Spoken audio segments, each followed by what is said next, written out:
आप देख रहे हैं नेटिक न्यूज और मैं हूं आपके साथ पद्माश्री शुभम। शुरू करते हैं आज का टॉप 10। 24 जनवरी को दिल्ली में हुई चुनावी रैली में केंद्रीय गृह मंत्री अमित शाह ने दिल्ली के डिप्टी सीएम मनीष सिसोदिया का बिना नाम लिए कहा कि कुछ लोग निर्लज्ज होकर कहते हैं कि हम शाहीन बाग वालों के साथ हैं जो दंगे करते हैं, वे जो दंगों के लिए उकसाते हैं। क्या दिल्ली वालों को ऐसे लोगों को वोट करना चाहिए? मनीष सिसोदिया ने सीएए के खिलाफ शाहीन बाग में प्रदर्शनकारियों के समर्थन में कहा था कि वे उनके साथ खड़े हैं। गणतंत्र दिवस पर दिल्ली में सुरक्षा व्यवस्था पुख्ता की गई है। गणतंत्र दिवस पर दिल्ली में सुरक्षा के इंतजाम पुख्ता हैं। सेंट्रल दिल्ली, राजपथ और समारोह स्थल के आसपास मल्टी लेयर्स सुरक्षा व्यवस्था है।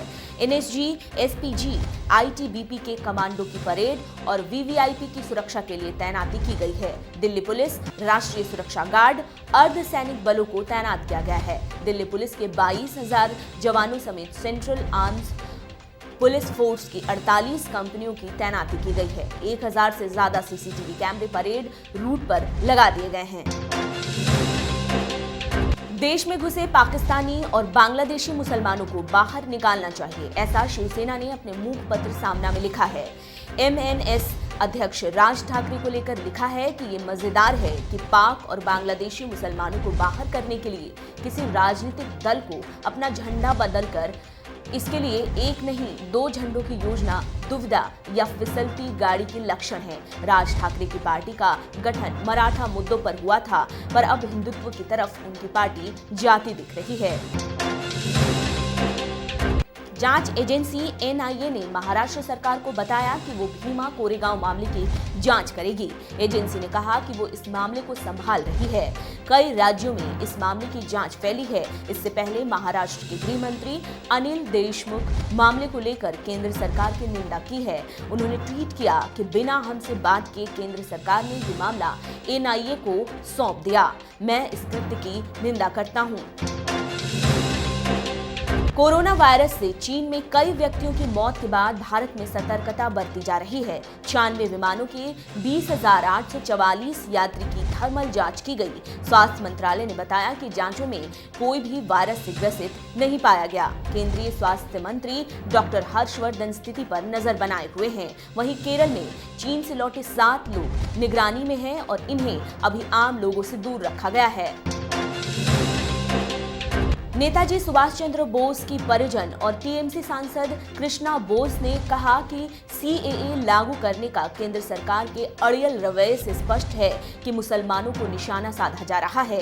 कृष्णा बोस ने कहा कि इससे देश में युद्ध जैसे हालात खड़े कर सकता है। हम बेहद खतरनाक स्थिति में हैं। केंद्र सरकार एक वर्ग विशेष की अनदेखी कर रही है। पीड़ित हिंदू, बौद्ध, जैन और अन्य धर्म के लोगों का स्वागत है, पर मुसलमानों के छोड़ दिया गया है, जो विवाद की सबसे बड़ी वजह है। नियोक्ता या कंपनी को पैन और आधार की डिटेल्स देने से बचने पर भारी कीमत चुकानी पड़ सकती है। इनकम टैक्स डिपार्टमेंट के नए नियमों पर गौर किया जाए तो ऐसी स्थिति में अपनी कमाई का 20% टैक्स के तौर पर चुकाना पड़ सकता है। Central board of directorate tax यानी सीबीडीटी का नया नियम बीते 16 जनवरी से उन सभी लोगों पर लागू हुआ सालाना जिनकी सालाना कमाई 2.5 लाख रुपए से ज्यादा है। तुर्की में भूकंप आने से भारी तबाही हुई है। इसमें तुर्की की 10 बिल्डिंग गिर गई और अब तक 18 लोगों की जान चली गई है और 200 से ज्यादा लोग जख्मी हैं। भूकंप इतना तीव्र था कि पड़ोसी देश इराक, सीरिया और लेबनान में धरती हिल गई। रेक्टर स्केल पर तीव्रता 6.7 मापी गई है। पूर्वी इलाजी प्रांत में सबसे ज्यादा नुकसान हुआ है। भूकंप प्रभावित इलाकों में राहत बचाव कार्य जारी है और घायलों को पास के अस्पताल में भर्ती कराया गया है।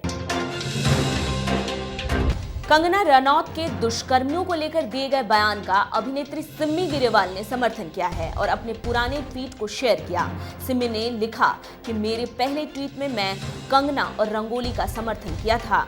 दुष्कर्म के दोषियों को जनता के बीच फांसी देनी चाहिए जिससे कि कानून का डर पैदा हो सके। कंगना ने कहा था कि जो शख्स दुष्कर्म करता है वो अवयस्क हो ही नहीं सकता।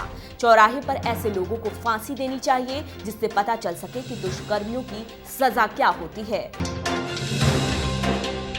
एक दिन में 2 बार न्यूजीलैंड की टीम को भारतीय क्रिकेट टीम के धुरंधरों ने मात दी है। सीनियर टीम ने 6 विकेट से कीवियों को ऑकलैंड में खेले गए T20 सीरीज के पहले मैच में हरा दिया।